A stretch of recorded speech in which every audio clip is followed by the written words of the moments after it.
It was a crisp Monday morning in downtown Seattle. The sky hung heavy with gray clouds, and the scent of roasted coffee beans filled the air around an upscale café on Pine Street. The kind of place where lattes were served in glass cups and the Wi-Fi password changed daily, just because they could. Enter Vivian Chambers, mid-40s, dressed in a tailored cream blazer, red-bottom heels clicking against the pavement, her Louis Vuitton bag swinging like a badge of status.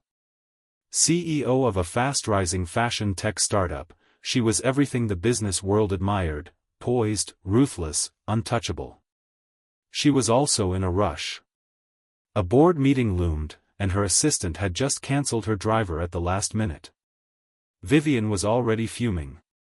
As she approached the café, her heels skidded slightly, because someone had the audacity to be sitting on the ground in front of it. A man. Tattered coat, weather-worn hands, and eyes too calm for someone who looked so broken.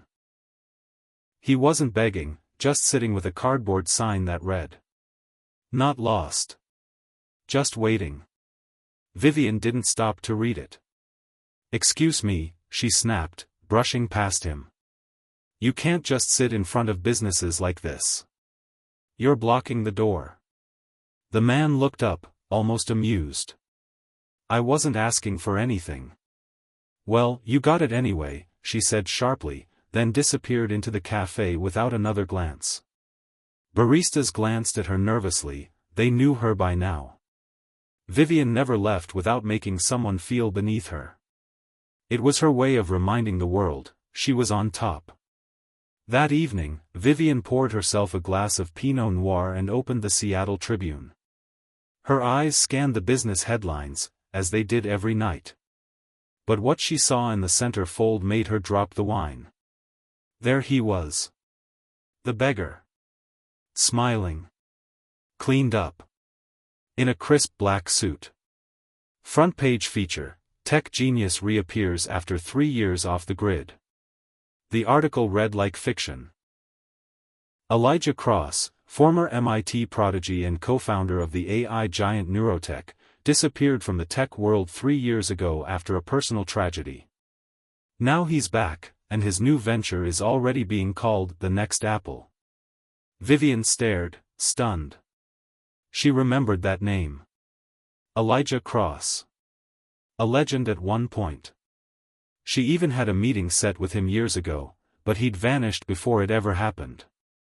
She frantically scrolled her phone, finding his TEDx talk from just 2 nights ago. There he stood, composed, articulate, mesmerizing. Not just a tech wizard, but a storyteller. His closing words burned through her. Sometimes, you have to lose everything to rediscover what truly matters. I spent months just sitting in public places, watching how the world treats people when they think you have nothing to offer. And let me tell you, they speak their truth in those moments. So I waited, not lost, just observing. Vivian's stomach turned. That cardboard sign. Not lost. Just waiting. The next day, Vivian showed up at the café again, not to grab coffee. She was hoping, absurdly, that Elijah would be sitting there. That maybe, just maybe, she could say something clever, or at least apologize. He wasn't there. Of course not. Instead, there was a barista sweeping the sidewalk. Vivian asked, hesitantly, "Do you know if the man who was sitting here yesterday, Elijah, does he ever come back?" The barista gave her a curious look. "You mean the guy you yelled at?" She froze. "Yeah, we were all watching." "Guess you didn't know who he was, huh?" "Most people didn't. But he comes by sometimes. Doesn't stay long. Just observes. Says people are more honest when they think you're invisible." Vivian felt the words hit deeper than she expected. Invisible. She looked down at her perfectly manicured nails, her polished shoes, her designer bag, and for the first time in years, none of it made her feel powerful. It made her feel small. Weeks passed. Elijah's company, Grey Matter, exploded onto the startup scene. Investors flooded in. And the world couldn't get enough of his comeback story. Vivian?